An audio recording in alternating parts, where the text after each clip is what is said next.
São 11h16, daqui a pouquinho a gente vai conversar com a cardiologista e diretora do programa de tratamento do tabagismo do INCOR, para falar sobre os cigarros eletrônicos. E também tem uma pesquisa bem interessante que vai dizer qual que é o dia da semana em que os motoristas tomam mais multas em São Paulo. A gente volta em um minutinho. Meu caso, todo dia. Rede Bandeirantes de Rádio. Manhã Bandeirantes. Conheça o Cellcash, o gateway de pagamento da Cellcoin. Tenha à disposição uma infraestrutura completa de cobranças únicas e recorrentes via Pix, boleto com QR Code, links, cartão de crédito e débito em conta, além do split de pagamentos. Quer saber mais? Acesse cellcoin.com.br e fale com nossos especialistas. Isso é Cellcoin, the best service for growth. Todo mundo tem um talento especial para ser mesário ou mesária. Por exemplo, você pode ser a comunicativa, o atencioso, a prestativa ou o detalhista. É colocando essas habilidades em prática que a gente faz a democracia acontecer. Não desperdice seu talento. Seja mesário voluntário. Saiba mais em justiçaeleitoral.jus.br/mesário. Justiça Eleitoral, a justiça da democracia. Manhã Bandeirantes.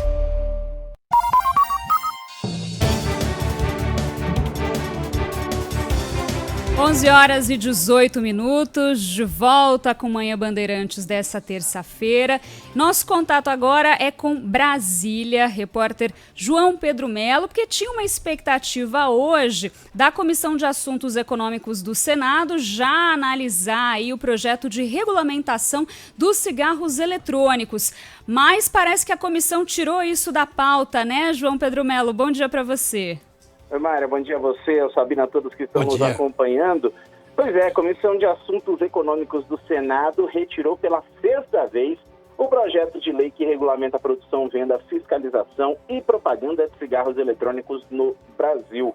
Essa matéria ela ainda deve passar pela Comissão de Transparência, Fiscalização e Controle, além da Comissão de Assuntos Sociais, antes de seguir para a Câmara. E só depois de aprovada na Câmara é que, de fato, esse texto estaria valendo. Esse projeto, então, deve voltar à pauta no dia 3 de setembro e ainda pode receber emendas durante esse trâmite. Por quê? Ele não vai precisar de uma aprovação da Agência Nacional de Vigilância Sanitária. Um dos principais argumentos de quem defende a regulamentação do cigarro eletrônico é a possível arrecadação de impostos, que pode chegar a 2 bilhões e 200 milhões de reais. Agora há pouco o senador Oriovisto Guimarães comentou esse projeto e disse o seguinte, que esse texto dá certas liberdades que o brasileiro não pode ter. E aí citou como exemplo o projeto das apostas. Diz que muita gente deixa de comer para apostar, assim como tem gente que também deixa de comer para acabar comprando um cigarro eletrônico. Essa foi a fala do senador Oriovisto Guimarães. Esse texto, ele define o conceito dos dispositivos eletrônicos para fumar e estabelece uma série de exigências para a venda, como limite de 22 mililitros do líquido composto de substâncias como a nicotina em cada um dos dispositivos. Hoje, no Brasil, a regulamentação desses itens está sob responsabilidade da Anvisa e desde 2009 esses itens estão proibidos de serem vendidos, importados ou de ter algum tipo de propaganda, né? Mesmo assim, eles são amplamente comercializados de forma ilegal em diversos locais do país. Pelo menos 80 entidades médicas, entre elas a Associação Médica Brasileira, assinaram uma carta reforçando que o texto é uma grave ameaça à saúde pública brasileira. A presidente da Sociedade Brasileira de Pneumologia, Margarete Dal Como, reforçou que não é possível pensar em arrecadação de impostos quando se trata de saúde da população. Esse manifesto também diz que os riscos já conhecidos e associados ao cigarro convencional também se aplicam aos eletrônicos. Inclusive, há uma maior chance de desenvolvimento de câncer, doenças cardiovasculares e problemas respiratórios. Por fim, essa nota acrescenta que os dispositivos desencadearam o surgimento de uma nova doença que causa fibrose e outras alterações pulmonares. Portanto, Mayra, Sabino, a expectativa é de que esse texto volte à pauta em 3 de setembro, e isso se até lá for costurado um acordo sobre o tema. Obrigado, João Pedro. E olha, o que tem de lobby atrás dessa decisão dos dois lados, o governo querendo mais arrecadação, as indústrias querendo a liberação, também aqueles que defendem a questão da saúde, e é óbvio que o lobby mais forte, sempre o mais poderoso, é o da indústria do tabaco. E a gente continua nesse assunto, já está na linha com a gente a cardiologista e diretora do Programa de Tratamento de Tabagismo do INCOR, a Jaqueline Scous. Me corrija se eu tiver falado errado aqui, Jaqueline. Mas muito bom dia para você e obrigada por conversar aqui com a gente para falar desses cigarros eletrônicos que são muito usados principalmente pelos mais jovens. Bom dia. Bom dia, obrigado pelo convite, uma honra participar do programa. E assim, o lobby que vocês estavam falando, a gente espera que o lobby do bom senso prevaleça. Esse é o melhor lobby sempre, né? É verdade. Por quê? Do ponto de vista arrecadatório, que se vai se gastar, primeiro, para tratar a legião de dependentes, porque hoje o consumo de cigarro eletrônico no nosso país, graças a Deus, ele é restrito à classe média, média alta. Está protegido as pessoas de maior baixa renda. Por quê? Porque como o produto é caro, obviamente isso não chega a essas pessoas que não têm um poder aquisitivo mais elevado a consumir. Quando você libera, vai acontecer que, infelizmente, que nem o cigarro convencional. Você vai ter o cigarro legal, que é todo regulamentado, muito bem, o preço é elevado, mas tem o quê? Qual que é o produto mais comercializado no país? E é ilegal? O comércio de cigarros contrabandeados. E aí o que acontece? Quem mais consome? As pessoas de baixa renda. Então você cria um problema do ponto de vista socioeconômico terrível. E a gente está falando de uma substância que causa uma dependência que nós aqui no INCOR, no Instituto do Coração, já temos pesquisas, já publicamos trabalhos mostrando exatamente isso. O grau de dependência a esse produto é mais intenso e mais elevado. Hoje eu recebo no meu consultório jovens que vêm acompanhados de pais e mães, coisa que eu nunca vi com cigarro convencional, que é péssimo, né? Mas ele demora muitas vezes até 20, 30 anos para causar as doenças e ser um incentivo de cessação acaba sendo muitas vezes a condição de saúde. Hoje a gente vê jovens, né, totalmente dependentes, com crise de ansiedade e uma incapacidade total de controle, tendo que se tratar da dependência à nicotina, e custa caro tratar a dependência à nicotina. Claro que é muito melhor do que continuar usando, mas tem esse impacto econômico que eu acredito que as pessoas não estão contabilizando. Então, para você tratar uma dependência à nicotina, você vai gastar pelo menos de 3 a 4 mil reais o custo de tratamento. E a dependência ao cigarro eletrônico, ela é absolutamente intensa. Eu diria que ela o indivíduo que tem essa sensação de querer parar de usar o produto e não conseguir, se sente absolutamente impotente. Então, além desse aspecto, que benefício que trará para a população brasileira? Nenhum. Para a saúde das brasileiras. Qual o benefício de usar um produto desse? Nenhum. Você só vai expor mais pessoas à dependência e um gasto econômico com isso e, consequentemente, a posteriori, todos os problemas de saúde que isso vai repercutir, porque o uso dessa substância é absurdo.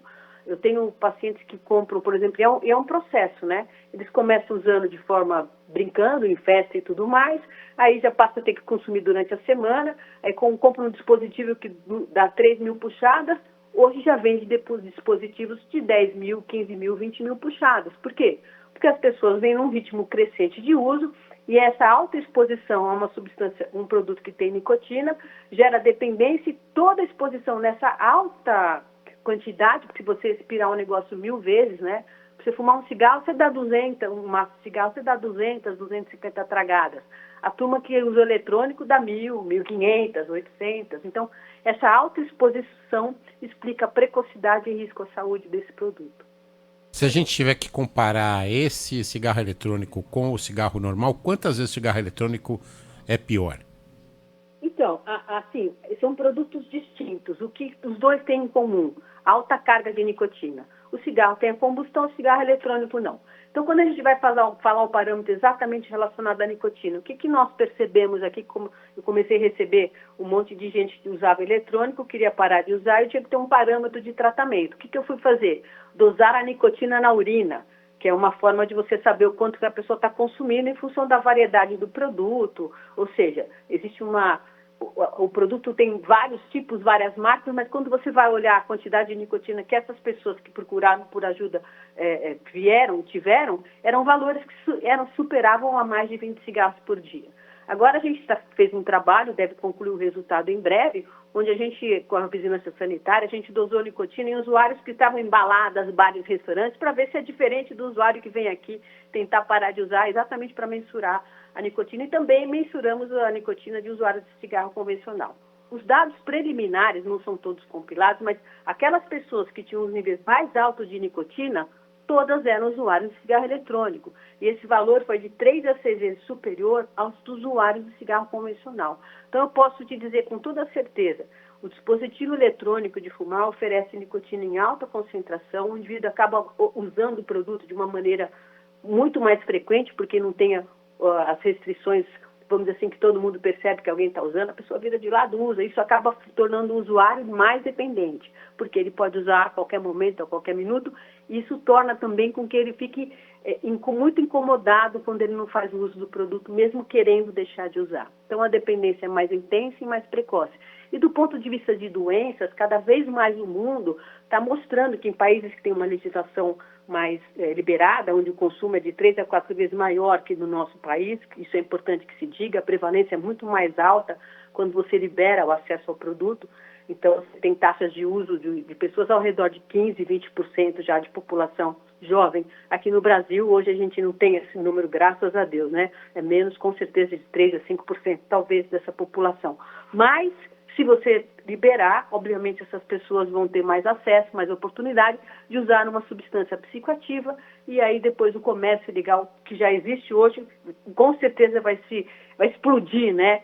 De mais massa de usuário, mais demanda de mercado. Então, esse é o nosso alerta, e como eu falei, do ponto de vista de dados de saúde, infarto, acidente vascular cerebral, coisa que a gente vê com o cigarro, que é péssimo, mas geralmente o tempo entre você começar a usar um cigarro e adoecer, você vai girar de 20 a 30 anos. O cigarro eletrônico, eles aperfeiçoaram mesmo para o mal, né? Porque isso já tem acontecido com pessoas que estão usando o produto há 5 anos, 3 anos, 4 anos. Então, é isso que me chama a atenção. Alta exposição, alta dependência. Quanto mais exposição, mais doença. E o pior é que muita gente trocou do cigarro normal para o cigarro eletrônico pensando que seria um passo ali para parar de fumar. No começo, até tenho amigos que chegaram a pensar assim, fizeram a troca, e aí foi visto que não é bem assim, né?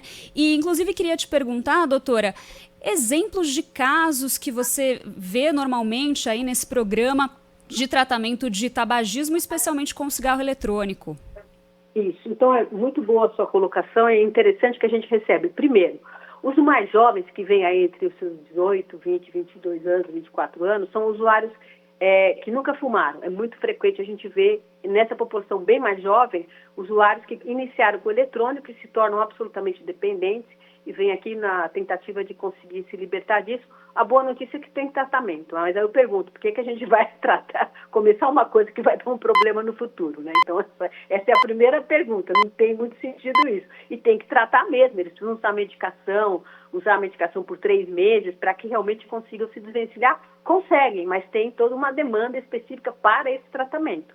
E tem um outro perfil que é exatamente o que você falou. Pessoas que no início migraram, achavam que estava ótimo, nossa, minha doutora, porque como não tem monóxido de carbono, o indivíduo que é um fumante que faz a primeira transição, no primeiro momento ele fala, nossa, que bom, eu estou respirando melhor, por quê? Porque não tem um monóxido de carbono.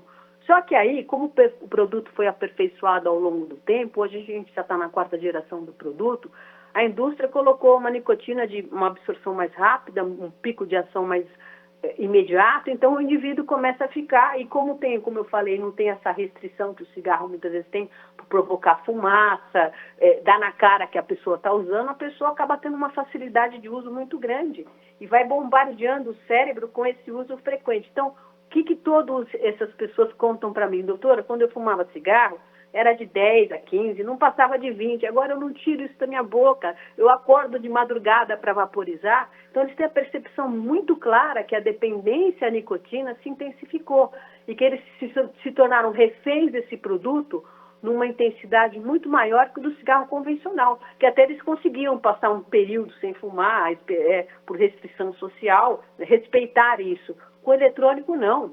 A pessoa usa em qualquer momento, em qualquer lugar, inclusive dentro de casa. E já veio um paciente meu falando, doutor, eu vim aqui porque a minha mulher viu eu fumando eletrônico, eu fumei na frente dos meus filhos sem perceber que estava usando, porque ficou uma coisa habitual, condicional, e aí ela sinalizando, o que você está fazendo, né? Então, eu tenho depoimentos de paciente dessa magnitude, mostrando claramente que a dependência à nicotina com esse produto se intensifica, se perpetua, e essas pessoas se tornam absolutamente reféns de consumir esse produto, até de uma forma mais intensa que o cigarro, que também é péssimo, né? Não estou dizendo que é bom de forma nenhuma, mas assim, é desnecessário. O bom é que essas pessoas fiquem libertas dessas duas situações, e quem não começou, que nem comece, né?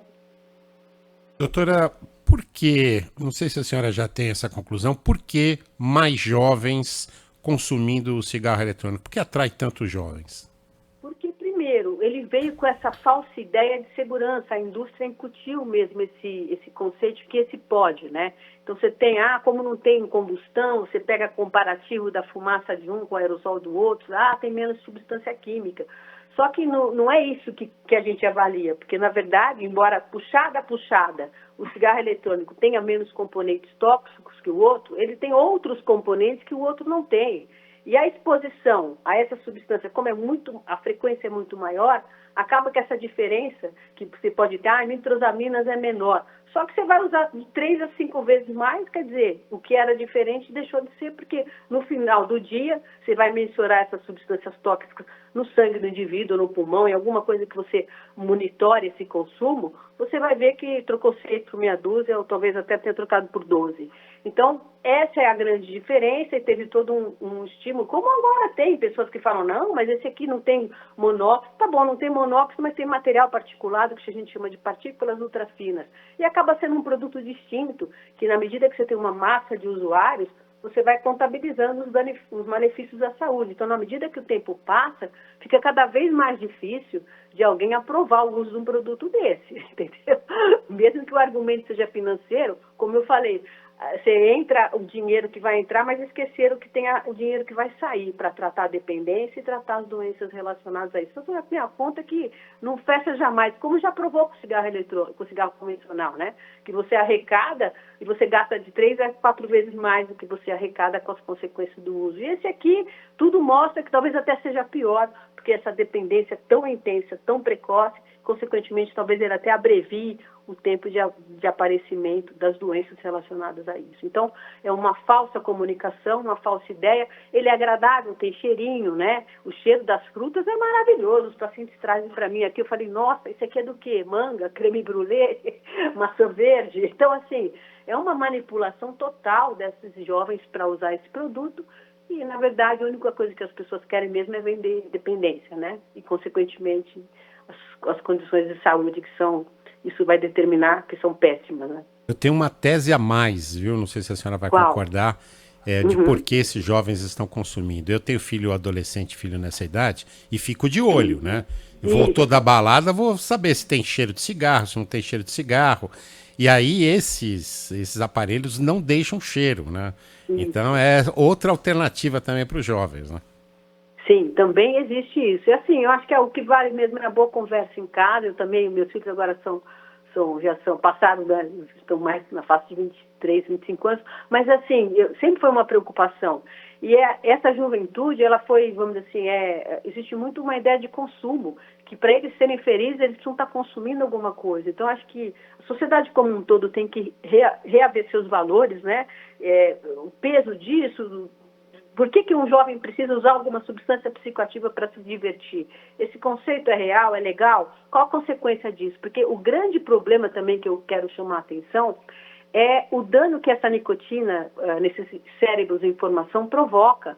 Você causa um desequilíbrio na plasticidade cerebral, nos neurotransmissores, e você pode favorecer por demais casos de depressão, ansiedade, que a saúde mental é colocada em risco para consumo de substâncias psicoativas. E não digo só a nicotina, não. A bebida alcoólica também. Então, essa questão do jovem ser atraído por uso de substâncias psicoativas tem que ser muito ponderado. Não pode ponto, não pode ponto, não pode ponto. Até que a maturidade cerebral seja atingida, para que, de fato, a proteção desse cérebro em formação para uma saúde mental mais adequada seja conquistada, né? Então, acho que isso é uma questão também que deve ser discutida, né? Nas famílias, né? No colégio, na sociedade como um todo.